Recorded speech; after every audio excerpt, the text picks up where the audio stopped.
I came as soon as I heard. He's alive, Frank, though he's on life support. Doctors say he's got a 50-50 chance of living, though there's only a 10% chance of that. Hi everyone, welcome to Priority Holder, and today we're playing Esper Doom Foretold in the Timeless format. Now Doom Foretold is a 4-mana enchantment that at the beginning of each player's upkeep makes them sacrifice a non-land, non-token permanent, and eventually if someone can't, it pops and gives you some value. And so this card is like begging for you to like break the symmetry somehow. And that leads me to Abhorrent Oculus. So a card that's like powerful in its own right, 3-mana 5/5 flyer that basically has like a Delve 6 requirement. At the beginning of each opponent's upkeep, you manifest Dread. And Manifest Dreads are actually non-token permanent, so this gives you like an endless stream of fodder for Doom Foretold, and you can just outgrind people that way. So it plays really well with it. And another one that works well is Overlord of the Balemurk. So it's the notable thing is that it has an impending cost of 2 mana, so it enters as a non-creature enchantment, mills 4, lets you put a creature into your hand, and so it fills the graveyard for Oculus, can potentially find them through the mill, and can just be a little trinkety enchantment to sacrifice to Doom Foretold. We also run Surgical Suite, which basically is like an enchantment unearth, but it sits in the battlefield, it can be fed to Doom Foretold, and this, bringing back an Oculus is like pretty dang strong. Liliana is also very useful at like, attacking their hand, getting rid of their creatures, and we also have like Bowmasters and Accursed Marauder to go for their creatures as well. So let's grind them out. This is, it's a reasonable hand. We can like turbo out a Liliana turn 1 off a Dark Ritual, so we'll see where that takes us, and that's pretty good against many decks. And just start grinding away at their hands. So right now the Surgical Suite's doing nothing for us. Like there's no creatures in sight, so it seems like that's the logical thing to discard. Alright, seeing a Lorien Revealed being discarded plus a green-blue Surveil land means we're probably facing Show and Tell. So we have nothing else going on, so we're just going to keep plussing Liliana. Now you do want to be cautious in discarding too many lands, because you do want to be able to play stuff eventually, and for this Surveil we're going to bin the Overlord. It is like a nice card, but in this matchup like it's just not potent enough. So let's see what the opponent has. Alright, they're just passing. So we are still drawing lands, so we're just going to keep plussing. Eventually probably going to get rid of the other copy, but we'll have to sort of see how it goes. We could do like a double discard turn. Alright, so they pitch a Dark Ritual, and yeah, we'll just pass back to them. They're gonna crack their fetch, shock, and seek new knowledge. So they're gonna get to non-lands and bin, put something on the bottom. Let's see what they have as a follow-up. This could be it right here. Like it's turn 3. They've had some selection. Okay, so without a Dark Ritual, it's not happening this turn. So they're brainstorming, and let's see what else is going on.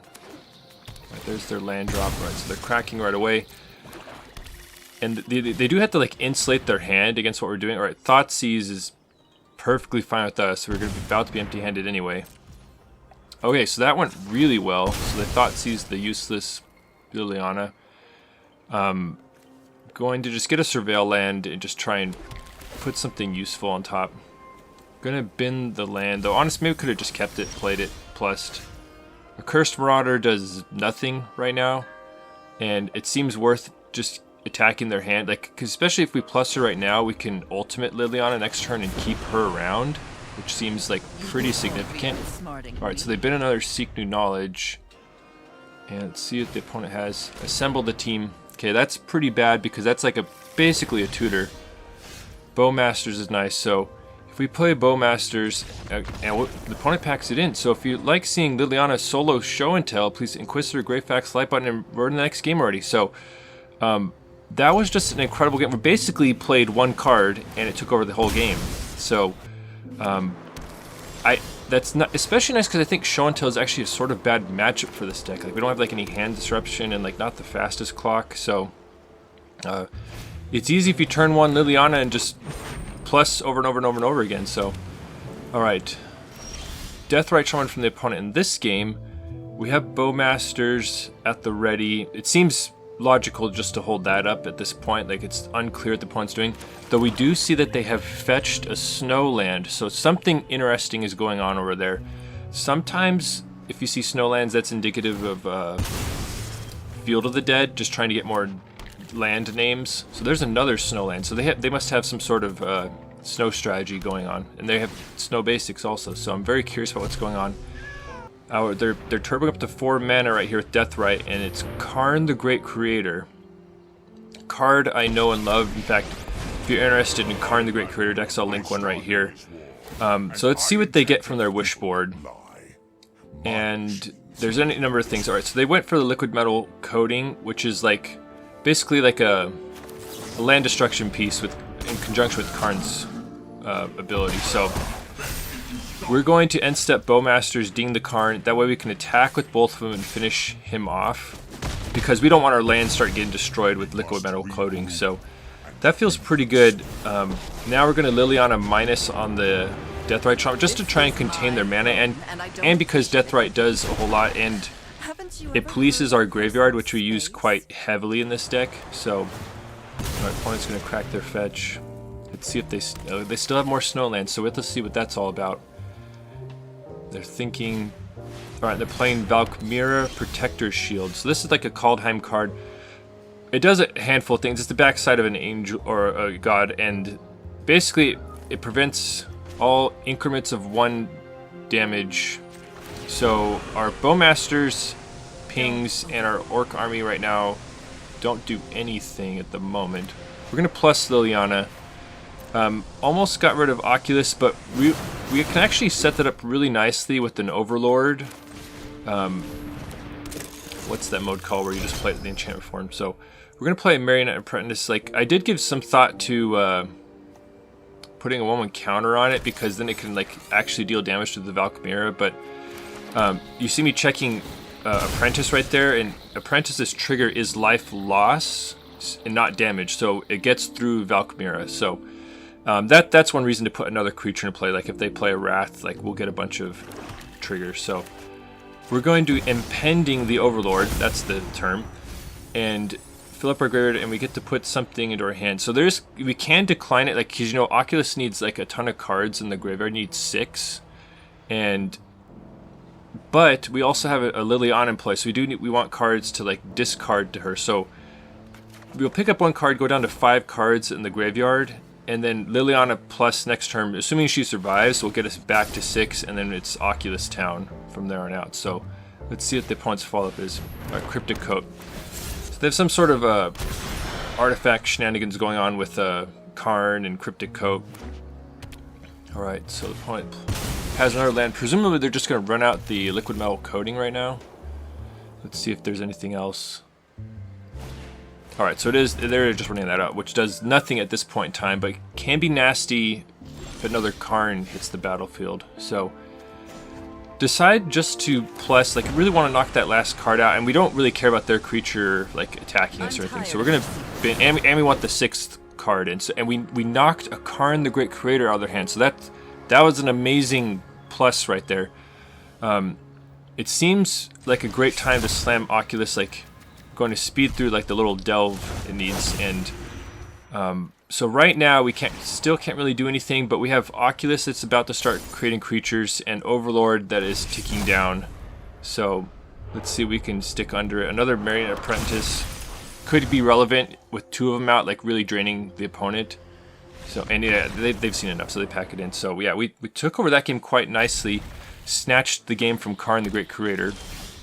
Alright, so the opponent just passes to us with a fetch land. Gonna start with the Surveil land, and honestly could use that land. I mean, there's an argument for bidding it there and try and find more action, but we just don't know enough, and we have some like costly cards in hand. Alright, so blue-white land on the other side. Let's see what's happening. Brainstorm. Man, we wish we had Bowmasters out. So they snuck it in. They must have, you know, you want to do that if you suspect the opponent has Bowmasters, so. Alright, Triome and Mishra's Bauble. Alright, so they're going to see that we're drawing a swamp. So Brainstorm and Mishra's Bauble so far that we know from the opponent Going to hold up Bowmasters in case they try another brainstorm or something like that. Though considering they have blue mana, like there's a consideration for just running it out while they're tapped out. Because then we run into this scenario here where they have a counter, and this one is actually an alchemy one called Teferi's Contingency. So not only did it counter it, but it added a 2-mana tax to all other copies of that card in our deck. So now all of our Bowmasters cost 4 mana. Now this is, I think, a misplay right here. I'm using the Dark Ritual to hard cast the Overlord. Like, it is nice, like, getting the Bowmasters, but I think using the Dark Ritual to double spell, like, impend the Overlord and play a Liliana while the shields are down, I think would have been much stronger, because then we could have started attacking their hand, because now they answer our 5 mana play for 1 mana, and now there's a Teferi Time Raveler, so I like I said, I don't think that was quite the right thing. So we could just slam Doom Foretold and like it'll eat the Teferi, or we can play Liliana. And honestly, now that I think about it, I think it would have been much better just to slam Doom Foretold and like basically use it to destroy Teferi. Like it'll have to sacrifice itself on our next turn unless we flash in Bowmaster. So yeah, I guess that really should have been a Doom Foretold right there. We already have a check in the graveyard here, so we do have enough for Oculus already, and that seems like a pretty fine card to keep on top. So it's Battle of the Planeswalkers right now. Teferi Time Raveler versus Liliana of the Veil. Right, 1 ring from the opponent.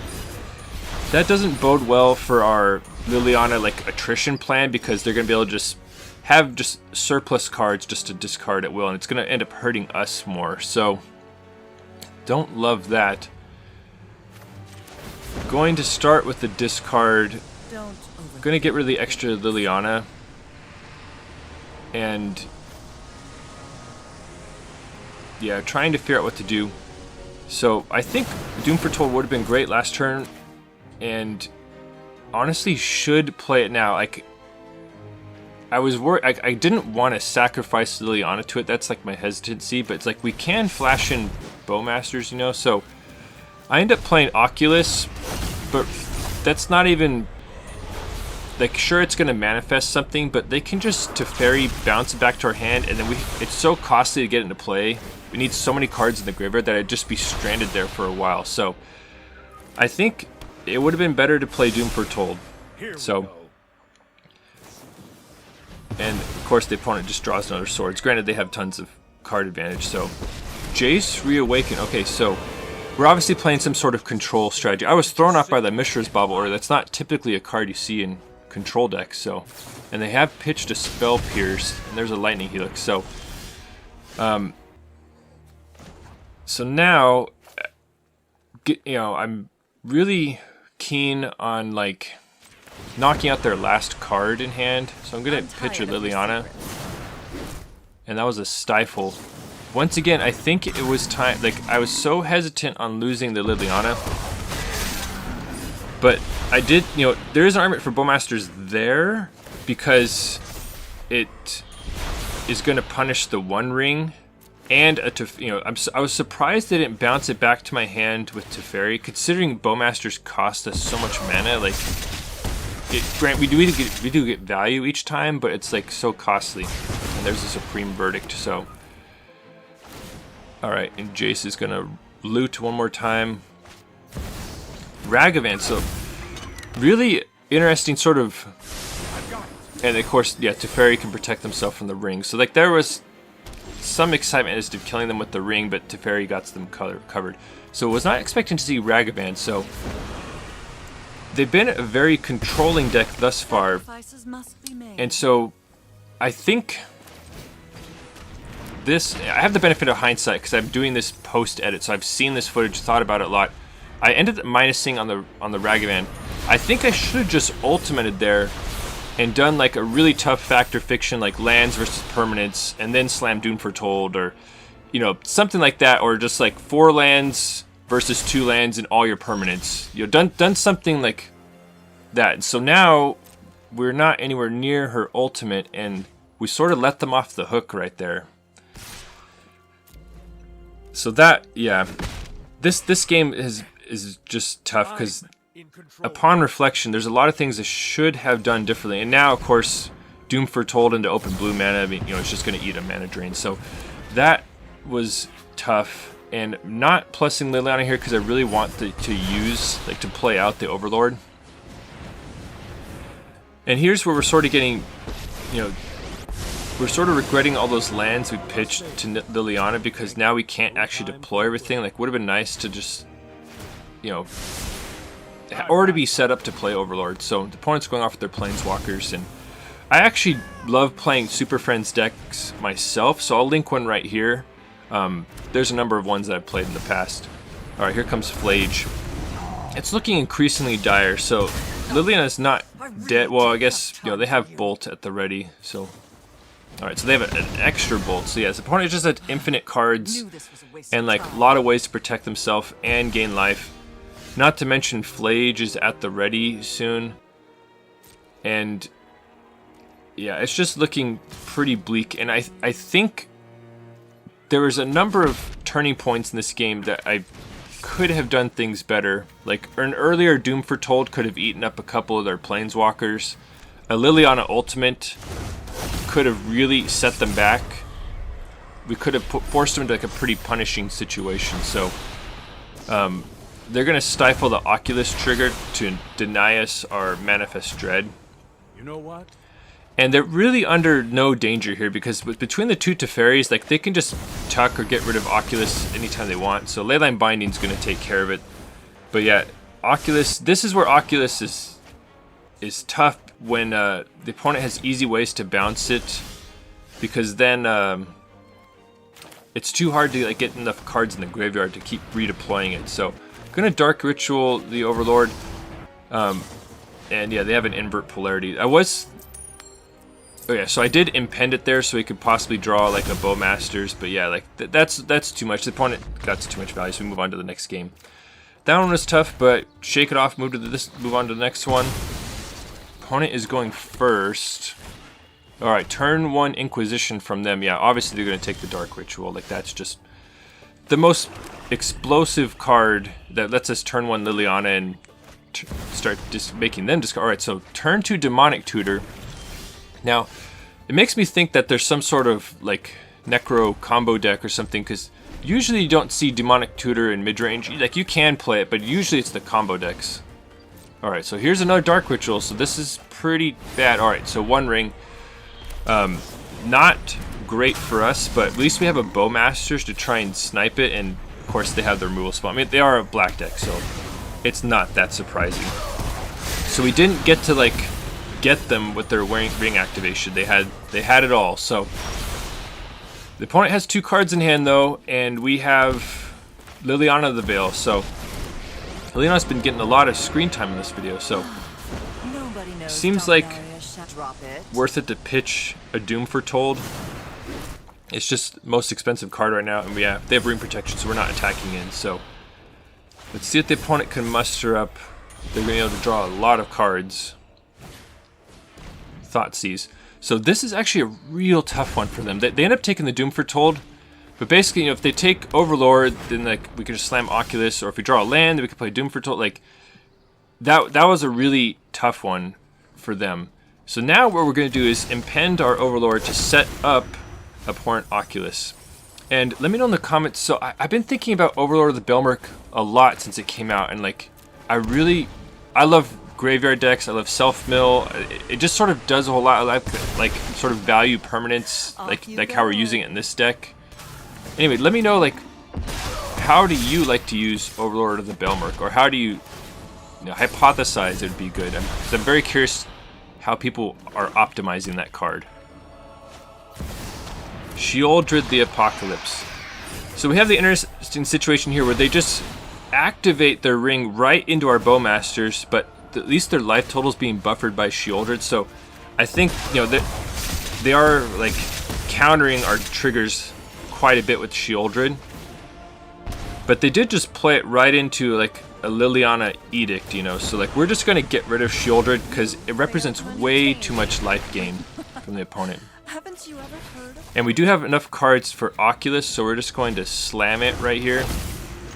And the opponent's going to take a huge chunk of damage, so And between the ring pinging them right here, they're going to fall to 6. And we managed to tuck another Oculus under there, so that's incredible. I'll link another a mono black deck because I love playing mono black. So the opponent is just fearlessly activating the ring. I mean, they might need like be fishing for like a March of Wretched Sorrow to try and like get them back in this game. But okay, yeah, the opponent just packs it in. So a nice grindy win against mono black. Mulligan that hand. It just seemed like with that many Overlords, like there is an argument to keeping it, like because you could fish up some Bowmasters or something. So, all right, turn 1 Elvish Mystic on the other side of the battlefield.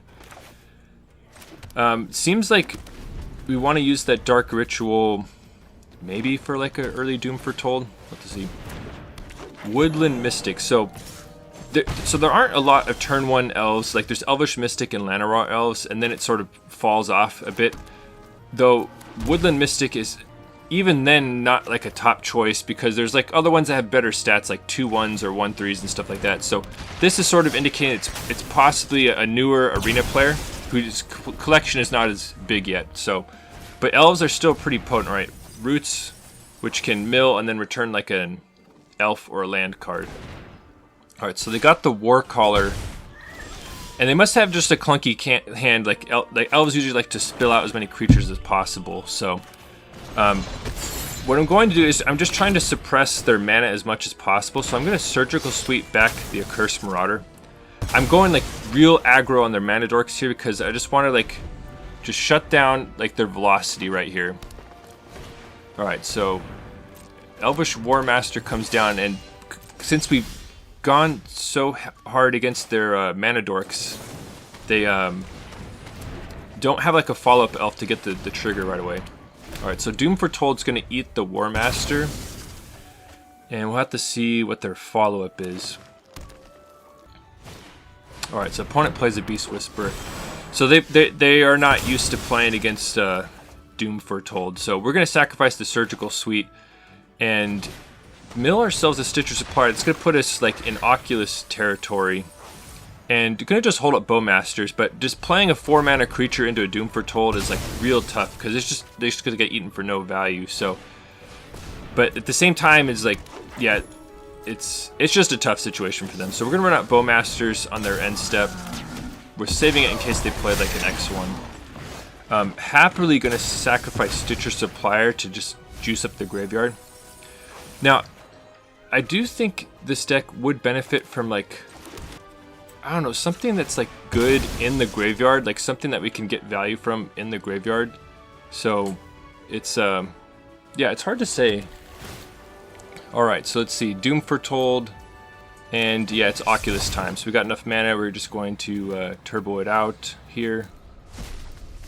All right, and yeah, holding off, and then the opponent's going to flash in some elves. The thing is, Doom Foretold hunts out non-tokens, so putting that token into play is not going to help them. It's still going to eat their card, and yeah, the opponent's seen it. So we're sort of beating up on a newer player there, but you play who's in front of you. So here we go. All right, Stitcher Supplier. Let's see what happens next. Now that is going to combo really nicely into like our Accursed Marauder if the opponent plays a creature. All right, Ocelot Pride. So we actually don't need to use Accursed Marauder right here. This is just a perfectly fine Bowmasters target.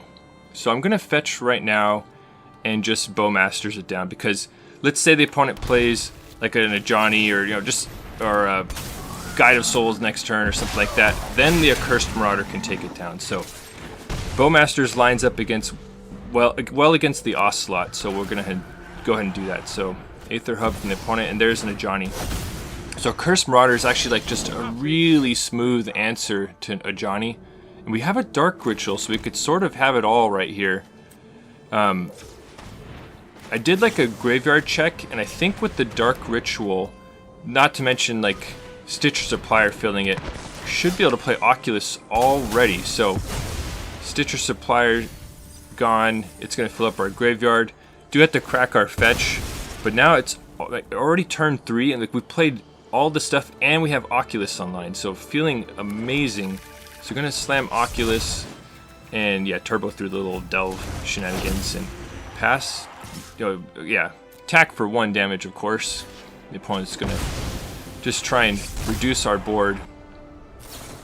Okay, so they have a bolt for the Oculus and another bolt, so we'll happily take the like X for 1, and we managed to manifest another Oculus, so that's just incredible. And the opponent has a Surveil land, so and they've been to Blood Moon.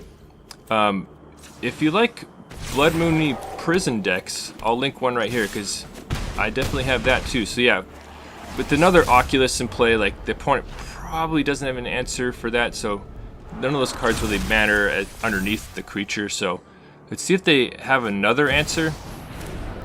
Okay, so opponent's fighting the good fight, so they're gonna flage down the other one, hoping it's not another Oculus that flips up. But I mean, they're in big trouble here. So gonna crash in for 8 damage, and honestly should just play the like Marionette Apprentice. But anyway, I just get excited, slam the Doom Foretold, and I'm gonna stick the Overlord under it. We might be able to turn that face up and get some value. All right, so the opponent discards another Blood Room. We get our Knight. We get the little drain effect. Here comes a Johnny in Ocelot Pride. Yeah, so too little, too late. On to the next one. Just love beating up energy whenever you can. This hand, it has potential. You know, like if we Stitcher Supplier, that could set up an early Oculus. So we'll see where it takes us. All right. And milled 3 lands. Okay, well, we'll have to hopefully draw some lands at some point. Okay, so blue-green land. Assemble the team. Okay, so it's show and tell. And I'm trying to think. So if it's, like I said, this deck does not have a good show and tell matchup. If we you know, if they play a show and tell and we drop a Doom Foretold in play and they just have an Omniscience, like in that scenario, then maybe we can do something about it, but it's just not great. And the opponent stifles our fetch. You know, that happens every once in a while in Timeless, but you still not always used to it. So I just was hoping to play a 3-mana card, but here we are. Assemble the team. There's so many like show and tell decks out there, like, but Stifle I think is, unless something's changed, it's fairly uncommon. So, and this is just a misclick. I realized it right here. I'm like, wait, oh dang, I didn't click the Surveil land. So I just ended up putting a tap shock land into play for no value. But the intent was to get a Surveil land there. So that is unfortunate. That was just simply a misclick. The art on the 2 lands look really similar. So I'm living in fear a little bit of like another Stifle, but the opponent tries to brainstorm on our end step, and we manage to resolve a Bowmasters. So this, I mean, you know, if Show and Tell's not dead, they could still win out of nowhere, but this is gonna help a lot. Like, we just managed to snipe a Brainstorm with a Bowmaster, so we're gonna stick them with all 3 triggers, and our Orc army is gonna grow really nicely. And that just really reduced the clock that we have on them. So the opponent plays a land, and they pack it up. They didn't have it, so that was sort of a miracle. Anyway, it was all due to that Bowmasters, I think, getting that Brainstorm. So next game, it looks like already another show and tell. I mean, considering Leyline, blue-green Surveil land, and then Born Upon a Wind being surveilled away, then this is most likely show and tell. Now, them having hexproof is a pretty big problem because like Bowmasters is a way we could potentially shell out like a bunch of damage. Like, let's say they Brainstorm right here and we could like Dark Ritual, Bowmaster, like we couldn't actually target them. Like, we can grow our Orc army, but it just not nearly as good as being able to ding them for damage. So being very careful about choosing an actual Surveil land here, considering that previous misclick. Yeah, land's not doing anything. So not feeling nearly as good in this one, but though honestly wasn't feeling good last game and somehow pulled that one out. So let's see what happens. Decide just to try and get things rolling. Lead with the Dark Ritual. And going to impend the Overlord and just play out a Bowmasters. Like, we won't be able to like snipe a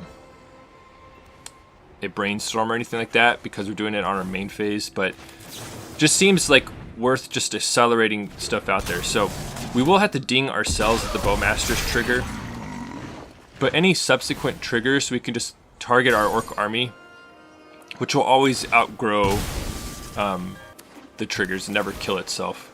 You do have to worry about doing that trick against like damage based decks, but those kind of decks aren't usually doing like Leyline of Sanctity. All right, here's assembled the team. And this is the problem that this deck is like, we're really good at like fighting like mid-rangey, creature-y kind of fights, you know, with like Bowmasters and Accursed Marauders and like Oculus and stuff like that. It's the combo decks that we struggle with. We don't have anything like Grief or Thoughtseize in here to like fight those kind of battles. Not that either of those cards would matter in this game, so